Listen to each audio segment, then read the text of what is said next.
اردو کمار بھاتی 9ویں جماعت میں آج ہم اضافی مطالعہ دیکھنے جا رہے ہیں، جس میں مختصر افسانہ ہے۔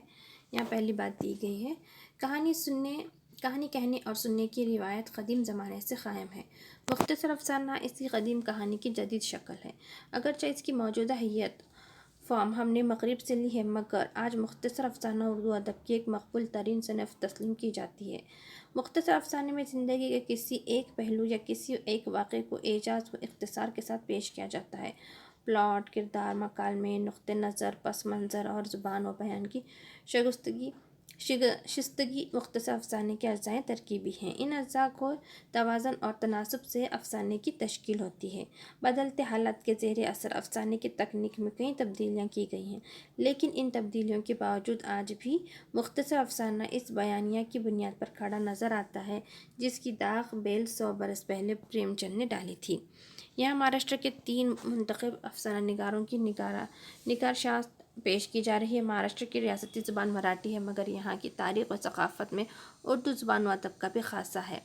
خاصا حصہ ہے۔ خاص طور پر ممبئی میں اردو مختصر افسانے کی ایک مستحکم روایت ابتدا سے قائم ہے۔ ممبئی اور مہاراشٹر کے دیگر علاقوں میں شہروں کے افسانہ نگاروں پر وہاں کی بولی ٹھولی، معاشرت اور رسم و رواج کے اثرات نمایاں ہیں۔ یہاں اضافی مطالعے کے تحت طلباء کے معیار و مزاج کو ذہن میں رکھتے ہوئے ایسے 3 افسانوں کا انتخاب کیا گیا ہے جن کے مطالعے سے طلباء اردو افسانے کی عمومی صورتحال سے واقف ہو سکتے ہیں۔ یہاں اضافی مطالعہ دیا گیا ہے۔ یہاں 3 اضافی مطالعے ہیں، جس میں ہم پہلا اضافی مطالعہ دیکھنے جا رہے ہیں جس کا نام ہے آخری خواہش، جس کے مصنف ہیں انور قمر۔ دیکھیے ان کی تعارف دیا گیا ہے۔ انور قمر 5 فروری سن 1941 کو ناسک میں پیدا ہوئے۔ ممبئی میں تعلیم حاصل کی، 30 برس تک کیٹرنگ کے پیشے سے وابستہ رہے۔ سن 1970 کے بعد کے افسانہ نگاروں میں ان کا ایک منفرد اور نمایاں مقام ہے۔ انہوں نے اپنے افسانوں میں سماج کے متوسط اور نچلے متوسط طبقے کے نادار، مظلوم اور مجبور افراد کے مسائل کو نہایت چابک دستی سے پیش کیا ہے۔ انسانی نفسیات کی گرہ میں انہیں خاص دسترس حاصل ہے۔ زندگی اور سماجی مسائل سے جڑے ان کے افسانوں میں سیاسی اور معاشرتی بصیرت کے ساتھ رمزیت اور اشاریت کا پہلو بھی بہت نمایاں ہے۔ چاندنی کے سپرد، چوپال میں سنا ہوا قصہ، کلر بلائنڈ اور جہاز پر کیا ہوا ان کے افسانوں کے مجموعے ہیں۔ مہاراشٹر اردو ساہتیہ اکیڈمی نے انہیں انعام سے نوازا۔ آخری خواہش انور قمر کے چوتھے مجموعے جہاز پر کیا ہوا میں شامل ہے۔ افسانہ بظاہر سادہ اسلوب میں لکھا گیا ہے۔ سزائے موت پانے والے کردار کی آخری خواہش بھی بہت معمولی ہے، مگر اس معمولی خواہش کے پس پردہ انسانی زندگی کی المناکی، بے وقتی اور محرومی کو اس فنکارانہ خوبی کے ساتھ پیش کیا گیا ہے کہ افسانے کے اختتام پر قاری تڑپ اٹھتا ہے۔ اپنی سادگی اور پرکاری کے سبب یہ افسانہ قاری کے ذہن پر نقش ہو جاتا ہے، اور یہی افسانے کی خوبی ہے۔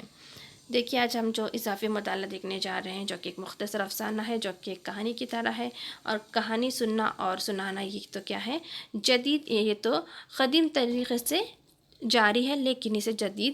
جدید دور میں اسے افسانے کی شکل دی گئی ہے۔ یہاں آخری خواہش، اس سبق کے عنوان سے آپ کو سمجھ آ گیا ہوگا کہ یہاں ایک انسان ہے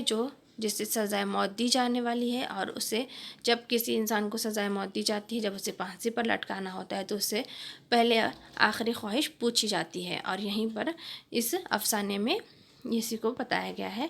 آئیے دیکھتے ہیں یہ افسانہ۔ حضور، آخری خواہش تو یہ ہے کہ مجھے آپ پھانسی پر لٹکانے سے پہلے بہت سا دال بھات کھانے کو دے دیں۔ انگریز مجسٹریٹ نے جیل کے سپرنٹنڈنٹ کو مجرم کی آخری خواہش پوری کرنے کا حکم صادر فرمایا، اور کورٹ از ایڈجرنڈ کہہ کر کرسی سے اٹھ کھڑا ہوا۔ پرما، جو اڑیسہ کے جنگلوں میں بسے آدیواسیوں کے قبیلوں میں سے ایک کا